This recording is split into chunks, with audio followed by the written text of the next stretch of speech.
So Liverpool have almost finished the signing of Jeremy Frimpong. Apparently, his medical is done, and we're just waiting for the final X and O's to be crossed on the contract, and then it'll be signed, sealed, and delivered. Goodbye, Trent Alexander-Arnold. I don't need to defend you anymore.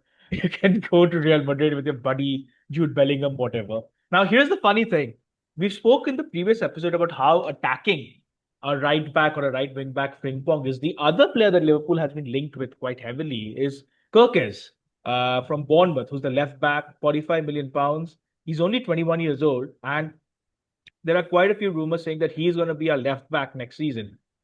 And I was checking out the stats. He's just as attacking a left back as you can possibly get in the Premier League. So he could be the replacement for Simicas because Kostas Simicas has been linked with a move to Leeds United. Robbo has spoken about wanting to stay, and I think it makes sense to keep somebody like Robertson in the team because he's got so much experience. He can help the youngsters come through the team. But my fear with this Liverpool team, should we get Kirkers and Frimpong, is we'll have two really attacking wing backs, like fullbacks, going up and down. And who's going to defend? Because we still don't have a proper defensive midfielder. I mean, Ryan Gravenberch was on fumes during the last few games of the season. Alexis McAllister cannot play that position, neither can Curtis Jones. Konate and Van Dijk are going to lose their hamstrings every 2-3 games if they're going to have to depend about these guys.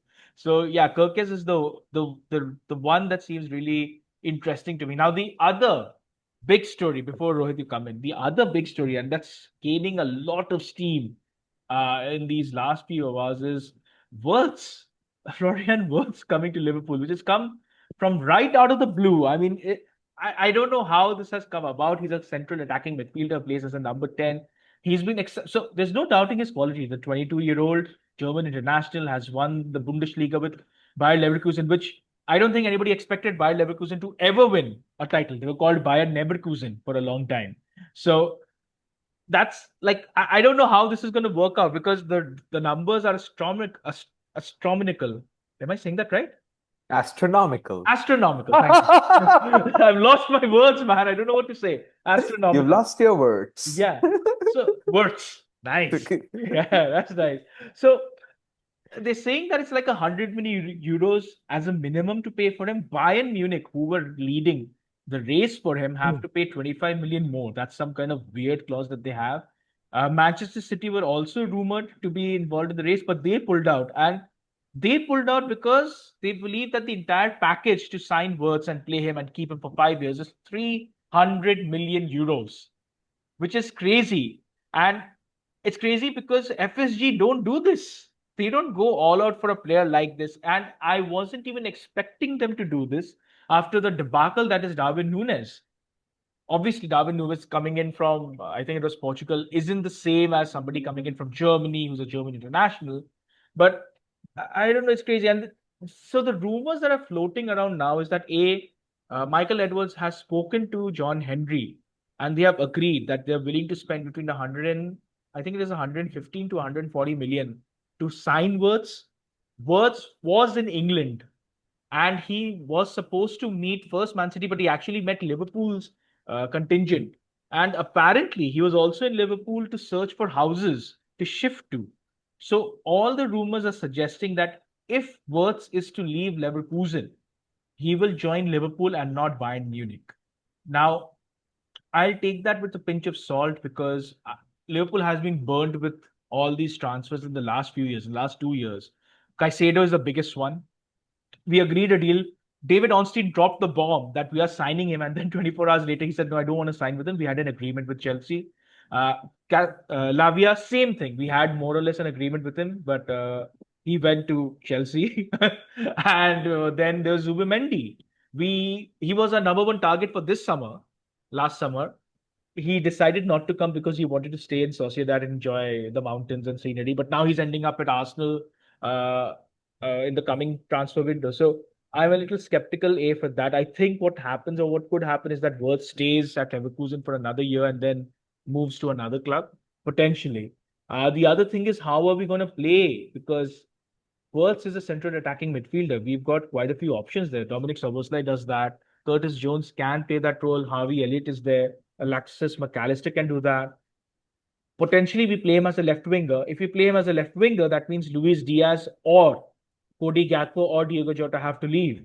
Darwin Núñez is leaving, that's for sure. So it all would make sense if we got somebody like a striker, like Julian Alvarez has been linked with us, or Gokres.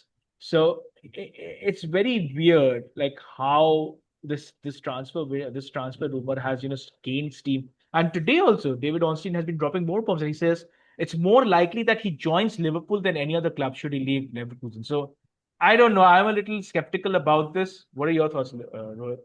First of all, shame on you because I told you this on Monday and you said no way. I still And won't now, believe it. and I now you're saying until it's I out of see the Florian, blue. unless I see Florian Wirtz in a Liverpool jersey, I will not Oh my believe any God. rumors or Oh any my God. news. But yeah, on a serious front, I think many things to unpack there. Of course, Florian Wirtz is going to cost a lot of money.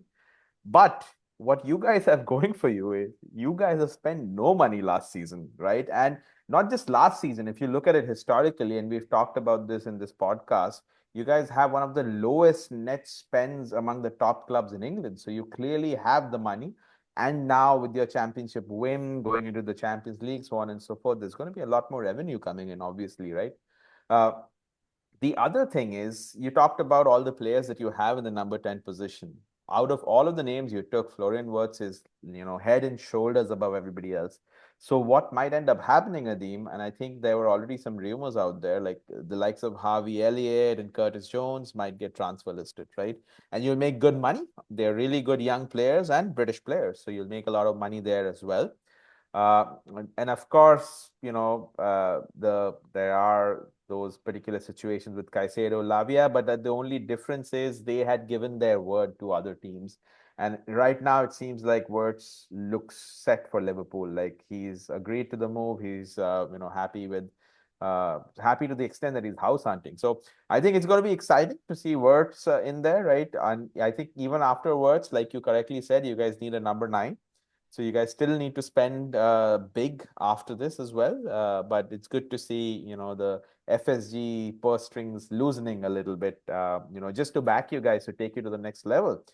Uh, the other thing is, I love the fact that there's an extra 25 million that Bayern Munich have to pay because those guys have been looting the other teams in the Bundesliga for years now, right? I think it's good for the league as well, right? To have better competition, it's a better product. So that's there. But I'm excited to see Wirtz. I've seen him play, and he's a generational talent, right? He's exceptionally gifted in multiple ways. He can find a pass, he can dribble, he can score. He's a really, really good player. And him with Salah, that seems like a dangerous combination.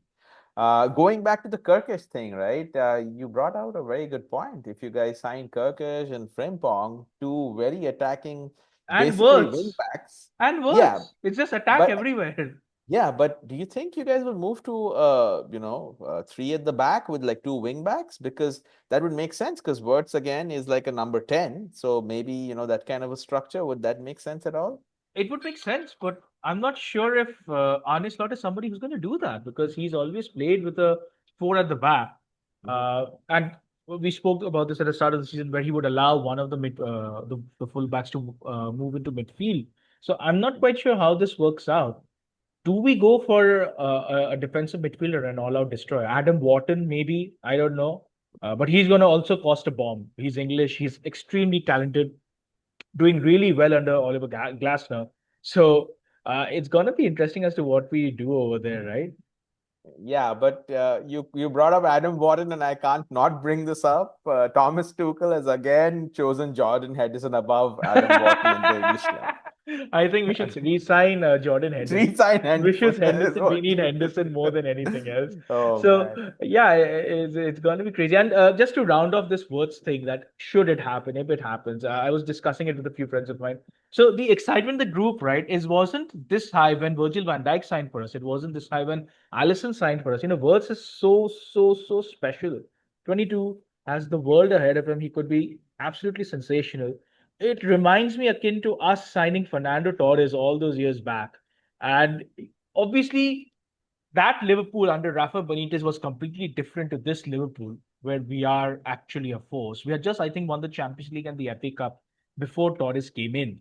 But that felt like a marquee signing. Like, oh my God, Fernando Torres, the young kid from Atletico Madrid, he's joined Liverpool. We're going to be great. Florian Wirtz joining this Liverpool side.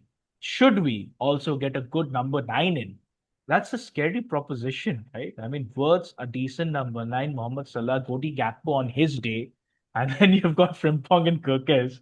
It's gonna be like those street football games we used to play on your rooftop, man. If you remember, there was no defending; it was only attack. I think it's exciting. It's also exciting that makes the summer more spicy, right? You guys are, completely in it now, all We've guns woken blazing. up. I don't know. It's like Yeah. release the Kraken, release the first strings. I don't know what's going Yeah. on. That's This is that's not fun. John Henry. I think they've replaced him. Aliens have taken over John Henry. Cool, cool, cool. Right. Okay, I think we can probably end this particular episode here. A lot of interesting things to talk about as usual, and then we'll catch you guys again next week. The obviously league will be wrapped up, and we might also have information from the conference league and everything. We are also starting to release some videos where we are, doing more of voiceovers, more in-depth analysis. Let us know if you like those. Please comment and like, share, and subscribe as usual, and let us know what you want us to do differently, because we want to get through to as many folks out there and increase our outreach. So thank you, and we'll see you again next week. Bye bye. Bye bye.